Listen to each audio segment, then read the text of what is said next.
May 22nd, 2011, a tornado cut a mile-wide swath through Joplin, Missouri.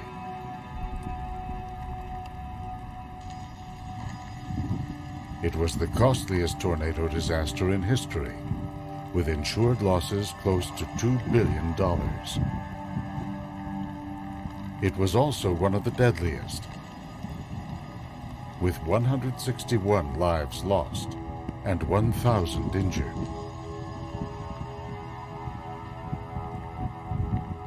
The scale of the Joplin disaster drew teams of scientists to find out what made this storm so destructive and what can be done to protect communities and people in the future.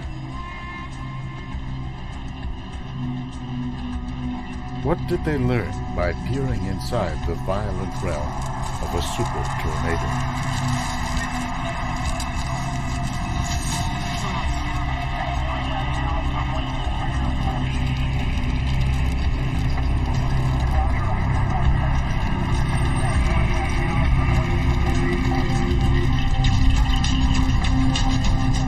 We're getting ready, runners. Ruth will move you towards the finish line. Come on up forward. There's no reason to be shy.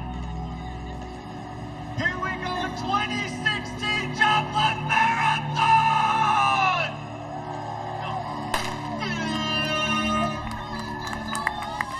All right, get after it, Super! It has been 5 years since a tornado roared through Joplin, Missouri.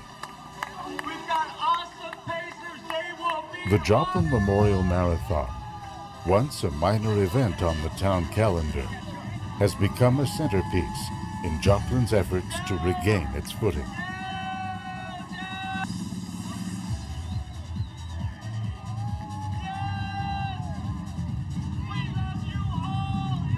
Thousands have come to run,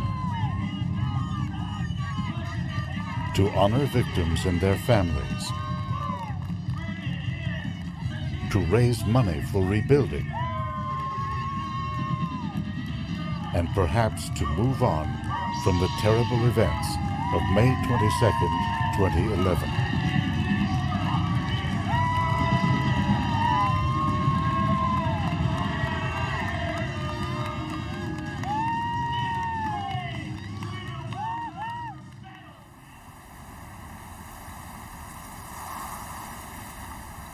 It started as a typical spring day, with sunny but sultry conditions across the southern plains.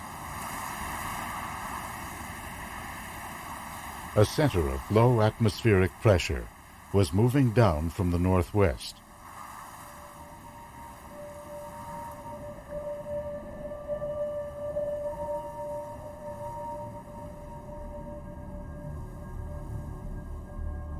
In response, early in the day, meteorologists at the Storm Prediction Center published an outlook calling for an elevated risk of severe weather for late afternoon in a zone from Oklahoma to Wisconsin. At 1:06 p.m., with conditions becoming ripe for tornado formation, they issued a tornado watch for parts of Oklahoma, Kansas, Missouri, and Arkansas. By 4:30 p.m., storms began to rise over Kansas. Meteorologists at the National Weather Service watched them intensify on radar. At 5:09 p.m., they issued a tornado warning for an area just north of Joplin. At 5:17 p.m., they issued a warning for Joplin itself. 17 minutes later, a mile-wide tornado was headed into Joplin.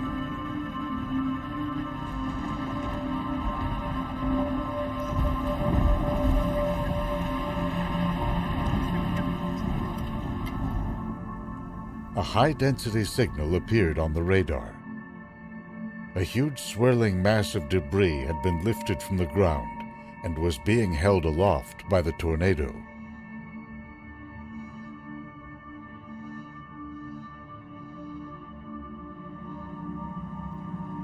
In the aftermath, Joplin residents emerged to find whole blocks scoured by winds up to 200 miles per hour.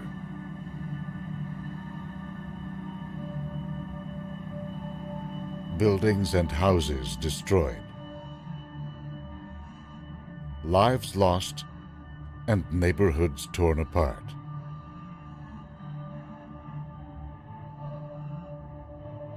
The scale of destruction led to an unprecedented effort to find out exactly what happened here and whether similar disasters could be prevented in the future.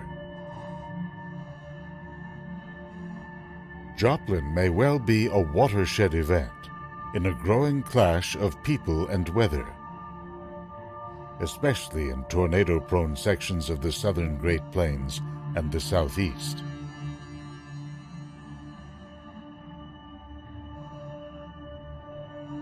From its start as a mining center and regional crossroads in the 19th century, Joplin has grown into a small city with just over 50,000 people. Its population expands outward from a central district at the meeting of Highways 43 and 66. Joplin is part of a larger trend. As the U.S. population has grown over the years, it has concentrated more and more in urban areas, often with extended suburban footprints. So when a tornado touches down, the targets are larger and more concentrated, with a greater potential for large-scale disasters. The National Weather Service is responding with powerful technologies. Satellites that allow forecasters to monitor storm systems across the continent.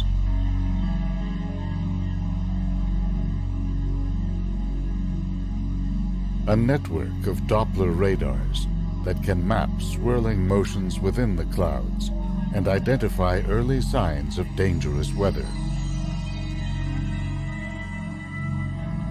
And computer models that predict weather conditions hours in advance. To increase the precision of these forecast models, researchers have been going into the field to study storms up close.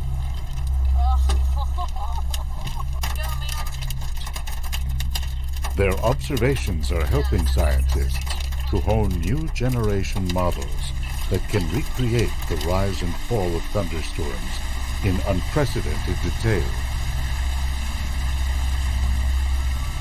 These models bring together theories of how clouds form, how winds, temperature, pressure, moisture vary with altitude, the effects of rain and hail, the influence of the jet stream overhead, and a host of other factors.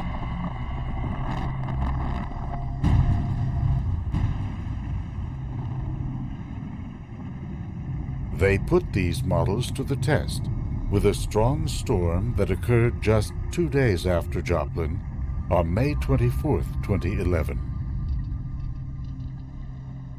This time over central Oklahoma.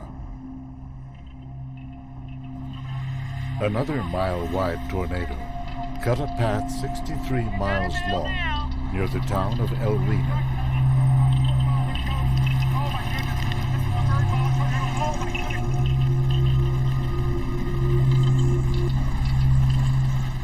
Because of the power and longevity of this tornado, scientists sought to reproduce it in one of the world's largest supercomputers.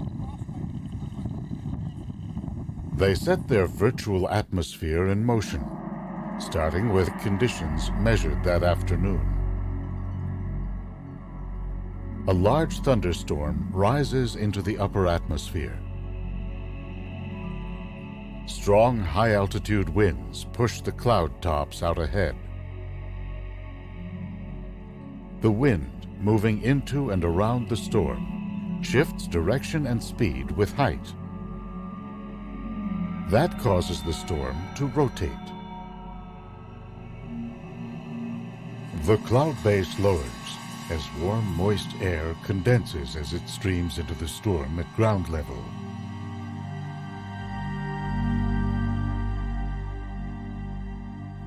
It's a familiar sight in tornado country. Darkness envelops the land, the view obscured by sheets of rain or hail.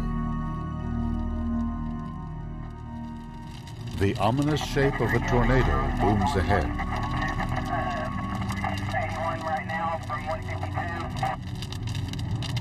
Scientists position themselves at safe distances to take a variety of atmospheric readings.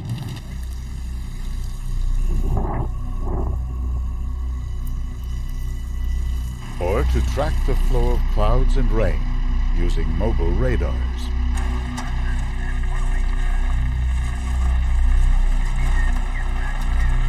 One advantage of simulating the storm in the lab is that the scientists can track the wind, rain, ice, and clouds in 3 dimensions, from its initial formation all the way to its eventual decay. Here is a cross-section of the virtual El Reno storm, just above ground level, early in its life. The red and orange patterns indicate sheets of falling rain, much like the images picked up by weather radars. On the forward part of the storm, the rain produces cool downdrafts that undercut warm air flowing into the center of the frame.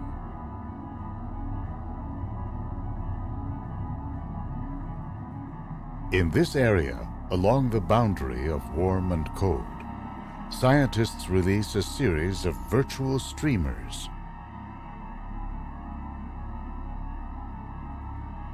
They show that the air is spinning horizontally, then vertically, as it rises into the updraft.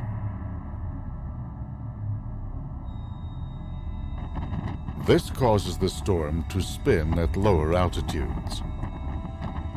In real life, the lower portion of the storm takes on the ominous form of a rotating thunderstorm called a mesocyclone. Something more is needed to produce a tornado.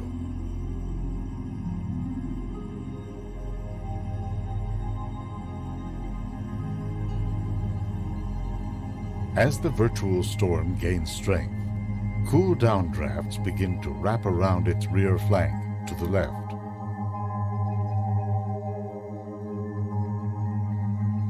This rear flank downdraft surges into the warm inflow, the dark areas in the lower right part of the frame.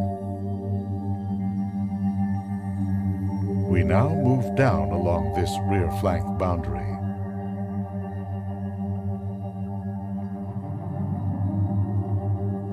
Cold air hitting the ground forces the warm inflow to accelerate upward.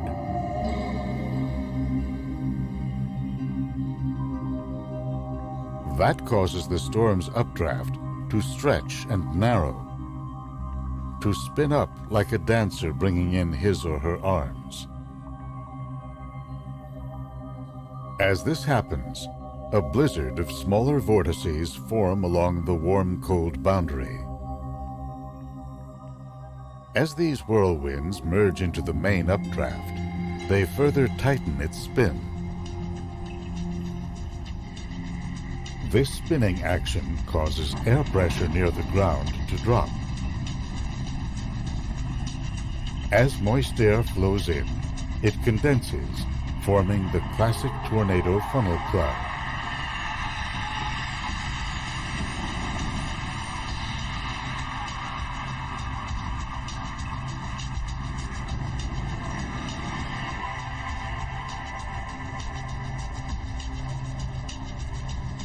Most tornadoes are short-lived. They churn along the ground for minutes or seconds, kicking up dirt and at times threatening homes. They often die out when the storm's cold outflow overwhelms the warm inflow.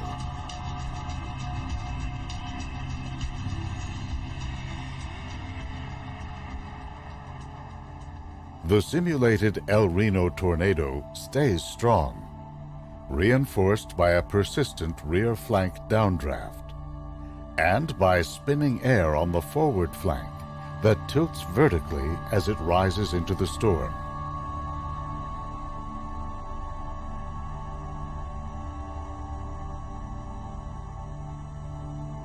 Eventually, downdrafts swirling around the tornado become entrained in the updraft.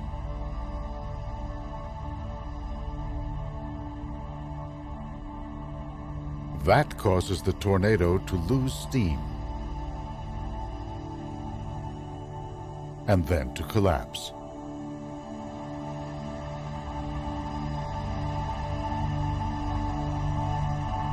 Both the El Reno and Joplin tornadoes headed off collapse long enough to join a rare class of extremely powerful, long-lasting storms.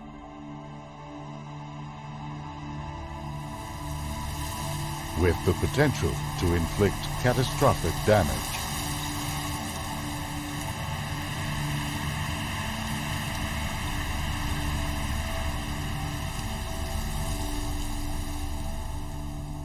In the aftermath, scientists wanted to know what had caused the Joplin storm to intensify so suddenly and to become so powerful.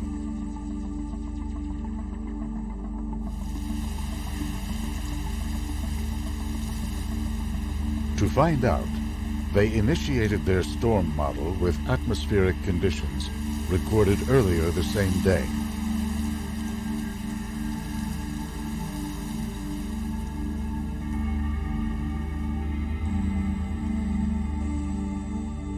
In the late afternoon, in real life, a line of thunderstorms formed just over the border in Kansas, extending north into Nebraska.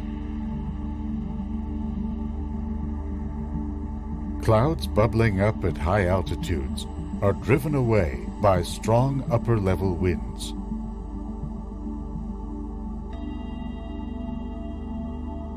That draws more air up from the surface.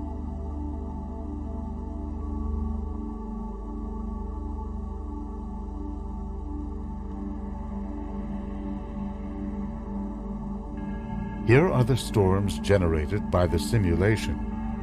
It shows that as they move east, crossing into Missouri, smaller storms take shape behind them. One by one, the smaller storms merge into the larger ones.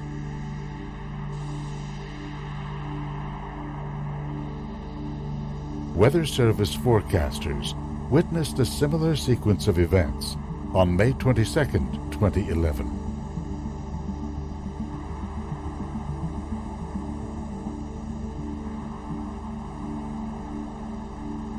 Just as a larger storm approached Joplin, the radar showed a smaller storm merging into it. The forecasters saw this as a potential trigger for rapid intensification, so they issued a tornado warning. 17 minutes later, the tornado struck Joplin.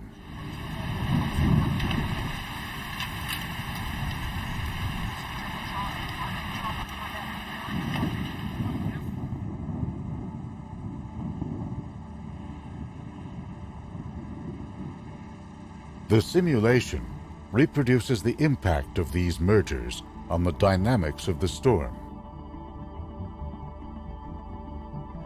Yellow lines indicate areas of rapidly rising air. Blue lines are cold descending flows. They show cold air surging in from the left, linked to sheets of rain brought in by the merging storms. The thunderstorm updraft is beginning to intensify. The cloud-like features are areas where the air is rotating quickly. Rain and cool air now begin to wrap around the rear flank near the ground, where they force warm air to accelerate up into the storm. That sparks the tornado's birth.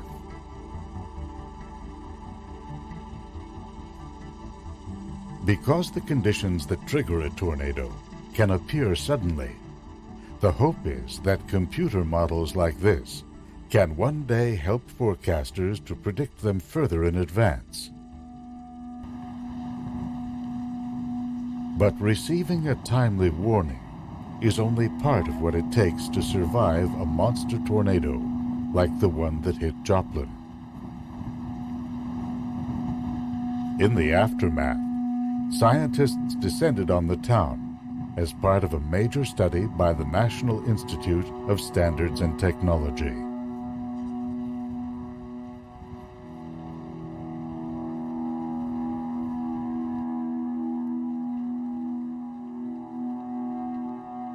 The teams mapped the tornado's wind field as well as its exact path.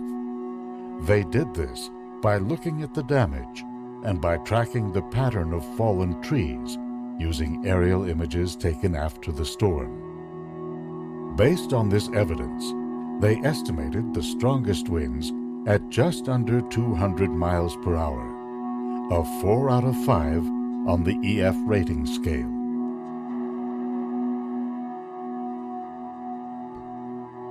Structures near the center of the tornado sustained the worst damage, colored here in red. Those colored in yellow and orange sustained moderate or light damage. By matching damage to wind speed, the scientists produced a major revelation. Remarkably, along the 22-mile-long damage path, 40% of the fatalities and as much as 90% of the damage came from winds rated EF3 or lower. This means that even in the face of a catastrophic tornado, improved designs and safety procedures might be able to save lives and property. The report called for nationally accepted standards and codes that would, for the first time, directly address tornado hazards. That includes improved sheltering. The authors noted that Joplin had no organized network of community tornado shelters. In addition, only 18% of structures in the damage path were equipped with basements or above-ground tornado shelters. They are marked in blue on this map. The effectiveness of these protective spaces is clear. Of the 71 people who died in residential buildings, no one died within a shelter or basement. The report also called for improved construction standards. Sifting through the rubble, scientists identified common themes: roofs that succumb to the uplifting force of these winds, walls that were not securely anchored to their foundations. The Franklin Technology Center, for example, experienced winds of 175 miles per hour. The force of these winds pulled the roof from the walls. Without the roof's bracing effect, the concrete masonry walls collapsed. The connection between the walls and their concrete footing had minimal or no reinforcement. The Home Depot, a half a block from the center of the tornado, had completely collapsed. The weight of the roof was supported by steel columns and reinforced concrete walls. So when sections of the roof were pulled off, the walls lost their lateral support and collapsed. In contrast, in the rear loading area, the walls held up with the aid of additional supports.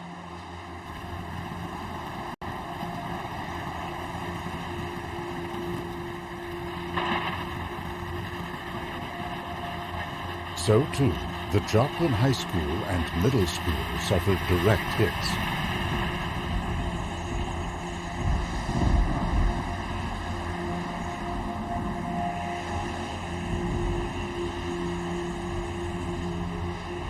Cameras captured the dangerous, chaotic scene. Fortunately, on that Sunday afternoon, no one was inside.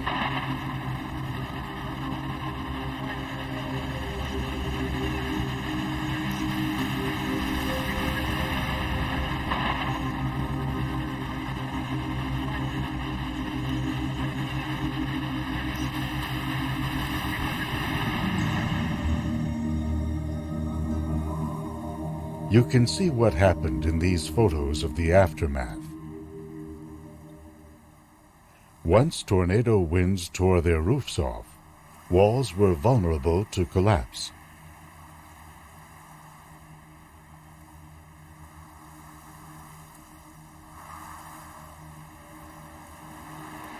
St. John's Regional Medical Center was located right in the center of the tornado's path.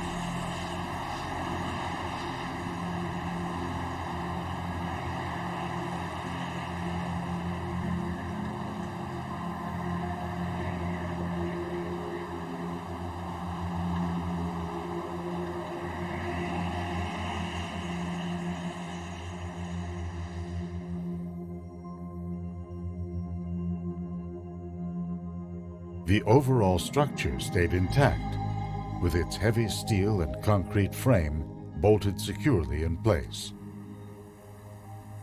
However, wind and debris were able to penetrate windows. Interior walls and ceilings were then destroyed. 14 died, including 4 intensive care patients dependent on respirators. They perished when a building housing the backup power generator was flattened. There was one exception to all this damage. These windows survived the onslaught with higher impact-resistant glass. In residential areas, tornado winds leveled whole blocks in a chain reaction that started with the loss of a roof. Walls then collapsed. Debris carried away by the wind penetrated other houses, hastening their collapse. The researchers found one exception. An apartment complex called Mercy Village remained largely intact. Perhaps it's because it stood alone, or was located to the edge of the tornado's path. Mercy Village was spared the hail of debris that destroyed many other structures. Additionally, its roof had been reinforced by low-cost metal connections called hurricane clips. They are required in many coastal communities, but are rarely used in tornado country.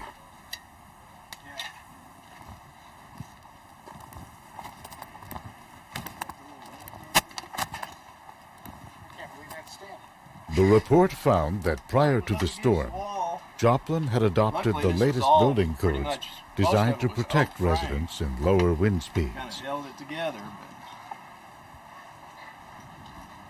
but not all together.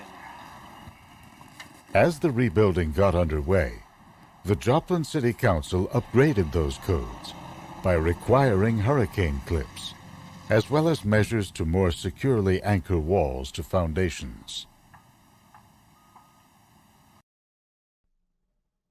If a tornado hits in the future, the hope is that these measures will not only protect homes, but whole neighborhoods, by reducing the amount of flying debris. The new regulations did not require in-home shelters, but they did require tornado-safe rooms to be built into public buildings.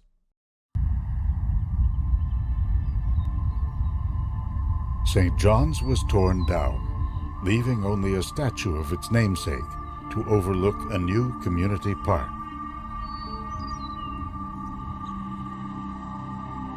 The new Mercy Hospital complex on the edge of town is considered a model for tornado-proofing. With duplicate power systems located underground, interior safe zones, and reinforced walls and ceilings. Some parts of the building have impact-resistant windows designed to withstand winds of 250 miles per hour.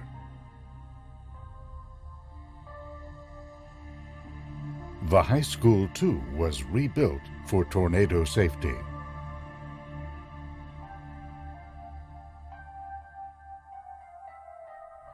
Design improvements will help structures like this gym to survive, while allowing for a bright and open feeling. The biggest difference is the construction of tornado shelters. The old building had none.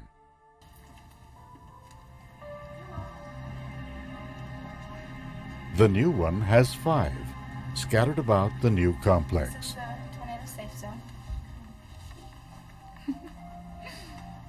Pretty much everywhere. This whole area. The largest of these is located in the Performing Arts Center. It is open both to students and members of the community. It's very nice in here. In the end, one of the most important defenses against tornadoes involves public perception. It had been 40 years since a major tornado had hit Joplin. The federal study found that many in the city believed, wrongly, that natural barriers protected the city from tornadoes, from surrounding forests to its slightly elevated terrain. The authors recommended improvements in public education and communications, citing confusion about or distrust of warnings and lack of awareness of the tornado's approach.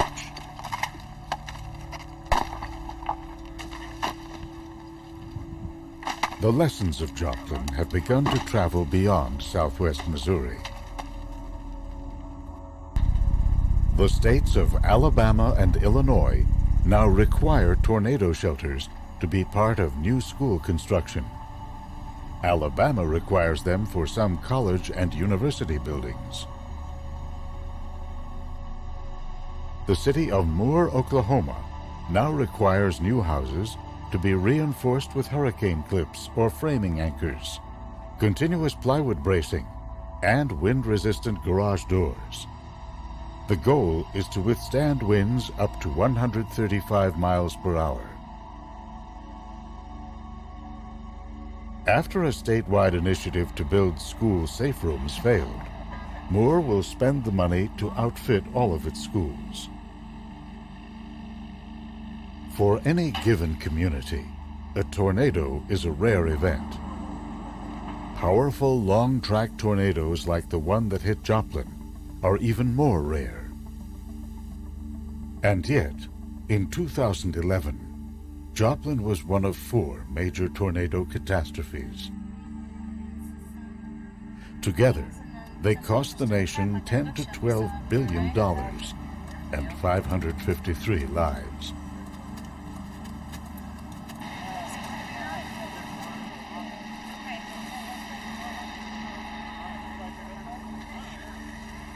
Six months after, with rebuilding in progress, Joplin residents are finding symbols of hope, planting new trees, and gathering to remember the victims.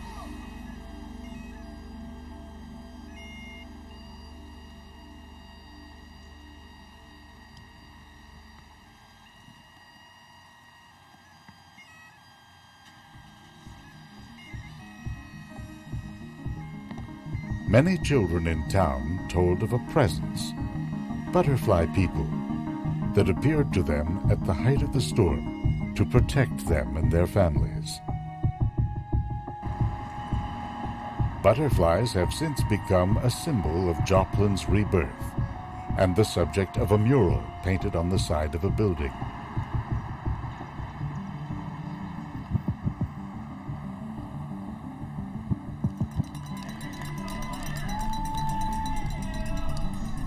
"5 years after, the spirit of helping remains strong. The infusion of energy during the rebuilding has transformed an annual running event into a full-blown celebration of community. The Joplin Memorial Marathon features a 5K race, a half and full marathon.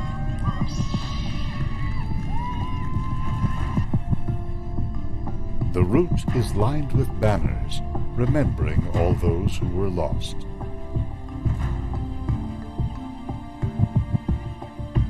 The proceeds from the race will go to constructing a playground at the Leffen Center for Autism.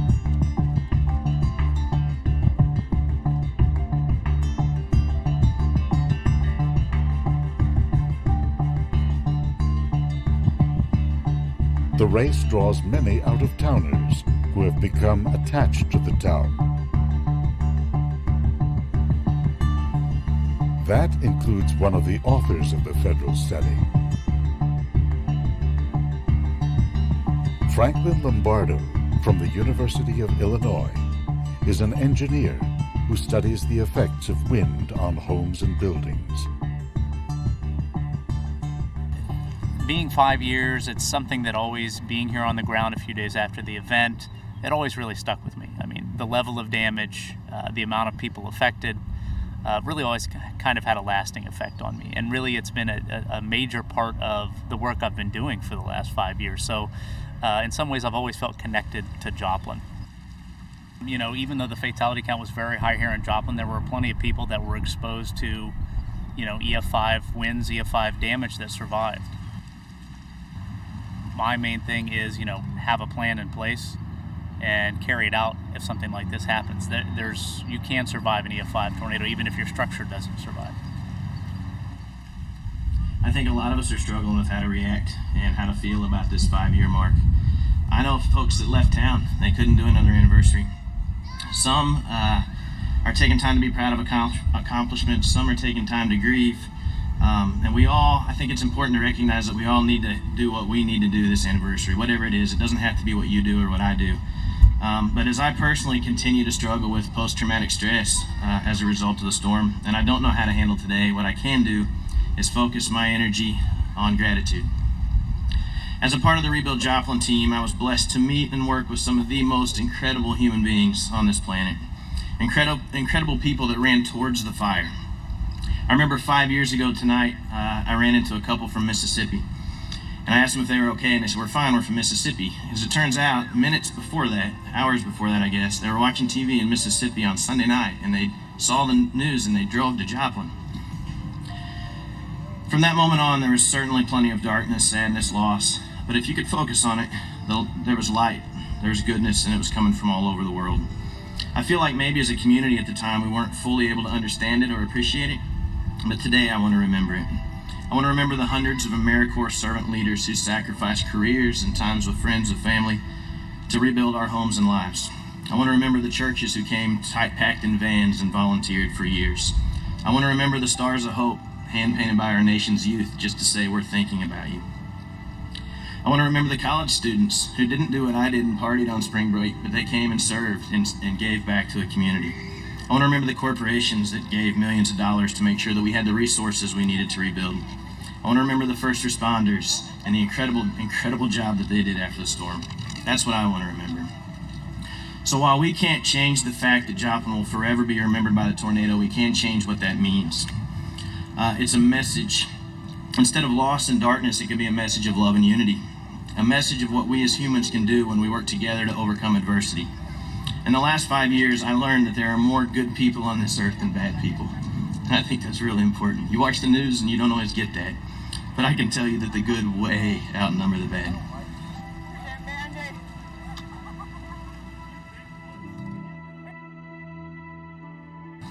As I reflected on some of the folks I had the privilege to meet over the last 5 years, I found myself more than once referring to people as running towards the fire to serve. I remember thinking how many AmeriCorps members could have pursued incredible careers, but instead they ran towards the fire to serve a community they didn't know. I personally hope that as a result of the hundreds of AmeriCorps members and of thousands of volunteers that surrounded us and loved us, I hope that we are a better people for it. I hope that we run towards the fire. I hope when we're talking to our kids and our grandkids about the tornado, that although the story might start with loss, it ends with love. Zachary Delbert Treadwell, Margaret Ann Artett, Michael E. Mikey Tyndall, Darian Darlene Vanderhoeven, Joshua Dean Vanderhoeven, Miguel Vasquez Castillo, Miles Dean Wells, Tierra Nicole Whitley, Douglas Earl Williams, Zachary Allen Williams, and Charles William Ryder. Thank you.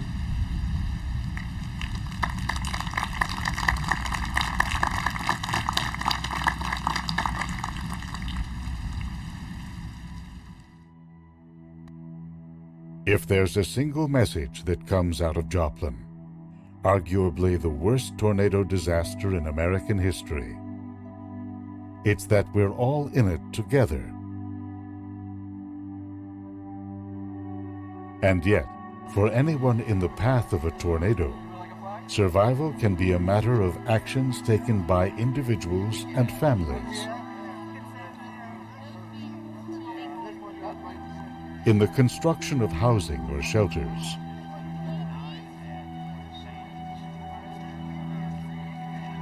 in the establishment of sheltering procedures,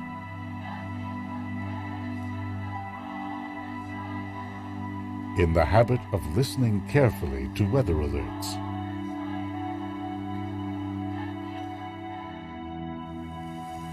and of watching the skies.